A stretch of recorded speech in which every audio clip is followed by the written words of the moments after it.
Hey everyone, my name is Mike Henry, and this is my Procreate demo for the piece I call Don't Wake the Baby.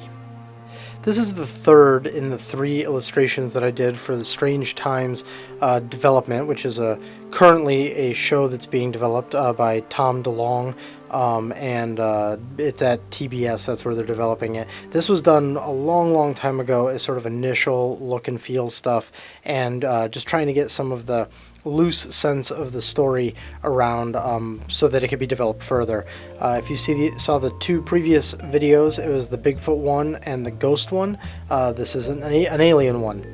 And that's really the direction that was given to me. Was I had already designed these characters previously, and then this was about like, hey, we have a Bigfoot, and then how about a ghost, and then an alien, because that sort of covers the range of things that these kids will be encountering. So in this one, we've got the alien. I thought that it would be fun to make him like a baby, like he's got a little pacifier in his mouth, and just kind of make him cute overall, because even though the story, or at least at the time, I don't actually know where the development of the IP's gone, but at the time it was going to be light-hearted as well as have like creepy aspects to it. So in this case, I just thought it'd be fun what if they're in this really scary facility where this alien is being kept, and when they actually find the alien, it's a baby, but they don't really know it's a baby yet. So again, trying to get as much storytelling as I can into one singular image. And that's what we got here. So what you saw a minute ago was the super rough that was done at the very beginning, and then that was shared with Tom just to get some feedback and see if that was along the lines of what he was looking for. And then at this stage, we are just trying to bring some tight lines to it. The cool thing was that this was a bit of a one-shot. If you looked at the ghost piece apparition from before, there were a couple iterations on this. This was just a nailed it and go kind of thing. So that's what we're doing here. You can see by the way that I draw through the rib cage there, the legs are on a different layer. Like always, when I'm doing the tight lines on these things, I put things, oh, there's his diaper. I put things in different layers so that I can essentially just be mindless about it. A lot of people talk about the fact that digital art allows you to have an undo button, and that's of course true, but more importantly than the undo button, it allows you to just be reckless. You can create new layers and just draw shit super fast and test things out, and hey, that doesn't work, that works, and then just go. So instead of making sure that I drew that rib cage to a certain and it stopped at a certain point, and then the leg came in, I could just draw the ribcage how I wanted, draw the leg how I wanted, and then erase away the part that didn't work. So now this was done before the circle tool was in Procreate, so you can see me there using a bunch of little tricks. Again, this one is called a Procreate demo instead of a Procreate, serial 4.2 demo or something like that, is because I can't remember which version this was. I just know it was before the circle tool. That's why the eye had that big dot there for a second. I used that as a guide, and then the pacifier was created with a circle brush that I have that is more or less useless now. So here now we're getting the distant claw hand thing in. The shape of this alien's head is a little bit like a xenomorph, but then he's got these kind of praying mantis like appendages, and he's got this tail that looks sort of like a little lizard's tail, and so there's a few influences here. Mostly I was just sort of going with my gut with whatever felt right, but the only thing that I did really deliberately was the mantis hands or arms was because my older son is obsessed with praying mantises, or at least he was at the time, and so I just wanted to throw that in there so that when he saw this he'd be like, ah, mantis, which I believe he did. So we're just doing more of those background elements, and then that big fat line right there, I knew that was going to be the edge of the glass, so even though I did a line for it, I believe I eliminate the line or just completely paint over it when I get to that, so that I can give it more of a glass look than a drawn and colored look. So now we're taking the sort of lead kid, or at least I usually position him as the lead kid.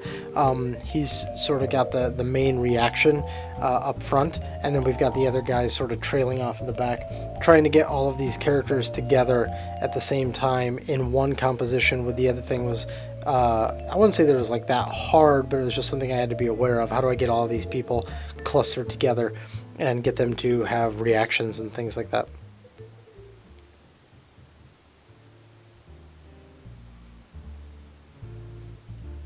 That circle tool really came in handy, or circle brush came in handy with all those bubbles, that's for sure.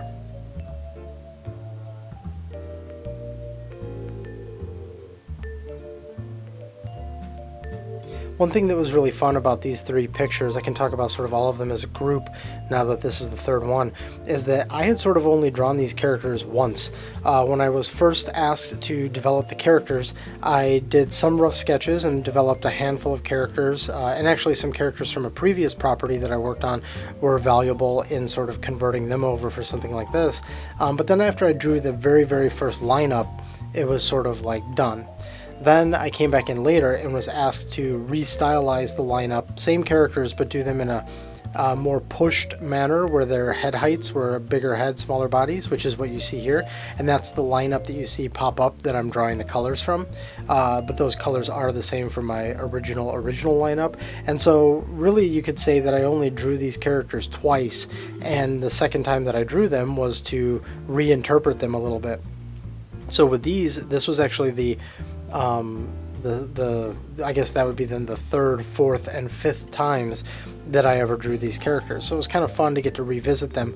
When I'm at work or something, when I'm doing work at a game studio, I might draw characters multiple times, but the nature of being a concept artist, I might explore a character a lot, but then once I've designed them, they sort of then are out of my hands. They either become a 3D character or they become even a 2D animated character that I don't really have anything to do with at that point.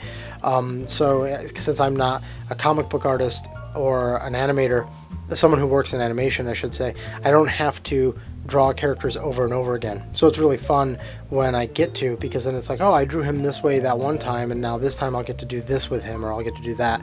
And so that was particularly fun with this piece and the other two.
Okay, so we're getting to the end of the line part. We're going to convert the lines to like a light blue, which you see right there, and set them to multiply. Because I know that this whole thing is going to go green, I wanted to set each color apart. We've got sort of that warm yellowy Bigfoot one, then we've got the blue ghost, and now we've got a green alien. It just fit, the themes fit. At this point, I'm filling in the character colors based off of the lineups that I had already done previously, which you've seen in each one of these pieces where I turn that layer on. And all I'm doing is color picking, because I'm not trying to, basically I'm just not trying to do anything special, and if I want to reinterpret their colors in a new environment, I just use a color layer over everything in order to tweak that. So here I'm just picking the character colors and plugging them in. when I created those characters originally for the blush on their nose and ears and stuff, I did that the way that I always do that, where it's like a pink layer that's had its opacity reduced. But in order to keep everything simpler for these flats, I just color picked it. That way it just reduced the amount of complexity of what I was working on.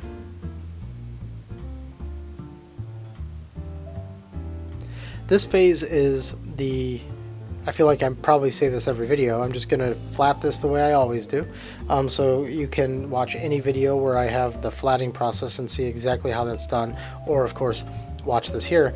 And after that is when all the effects come in, because that's really the key thing with like the ghost piece, and even to some degree the Bigfoot, is that this is all sold by effects and lighting. The ghost one had really strong lighting, and this one has really strong lighting as well, because all the lighting is coming from the tube. So once we get this alien flatted in, we're going to basically block out the green from this tube. You can see we've already got the glass filled in there, so we've got that big bright where the glass goes thicker, and then it gradients off so that it's showing that it's becoming less thick, because it's turning form and we are seeing through that glass. So now you can see we've got this big green overlay, which is going to impact all those characters that are behind the tube. So I'm leaving that on when I color this, just so I can see exactly how it's going to react. And of course, the tube being the thing that's emitting the light, I have to be aware of how they're being lit. They're basically being lit straight on, which is putting their shadow kind of around them, which can sometimes be a little tricky to pull off just because it's direct, basically. So now we're doing those pipes in the top right, pipes and tubes, general science-y stuff. And then now on a different layer, because I have the backgrounds all on a layer and then the foreground character on a layer, we're working on the alien shadow. He is not being lit from himself or from the tube as a whole like the kids are. He's being lit from the bottom up, and then that tube is illuminated, which is illuminating the kids. So with him, I'm just trying to be really aware of lighting him upwards.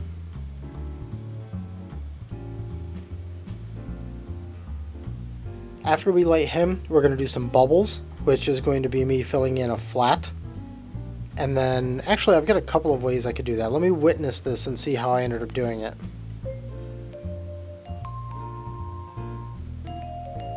Okay, so the way that was done, let me repeat that, and I'll slow it down a little bit more too, is we've got these white dots. I'm placing these white dots all on one layer, all around, and then I'm going to reduce the opacity of that layer and do white dots for the bubbles that are overlapping. And then I'm going to reduce the opacity of that layer, and I'm going to essentially fill the white around them and use a Gaussian blur to blur them back into the circle, and then delete all of that extra white around there. And then just going in with another highlight and making sure the highlight is placed across all of those bubbles.